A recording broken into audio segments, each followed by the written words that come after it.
بسم الله الرحمن الرحيم. سوف نتحدث عن أبو الفرج الأصبهاني أو أبو الفرج الأصفهاني وكتاب الأغاني. أبو الفرج الأصفهاني توفى عام 356 هجريا 967 ميلاديا، وهو أبو الفرج علي بن الحسين بن محمد، ينتهي نسبه إلى الخليفة الأموي مروان بن محمد آخر خلفاء بني أمية.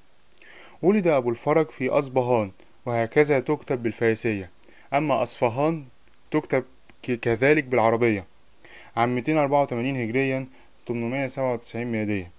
ونشأ ببغداد حيث تلقى بها العلم على يد عدد كبير من العلماء والشيوخ، ووصل إلى درجة كبيرة من العلم والمعرفة.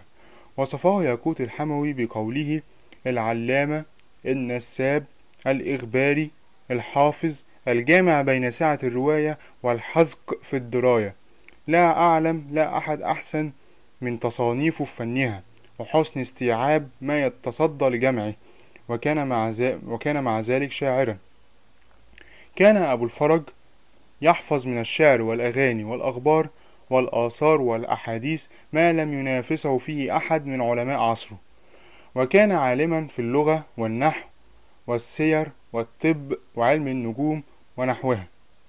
ولأبي الفرج مؤلفات عديدة، أشهرها كتاب الأغاني الذي قضى في تأليفه 50 عاما، وكتبه مرة واحدة في حياته، وأهدى تلك النسخة إلى سيف الدولة الحمداني فمنحه 1000 دينار.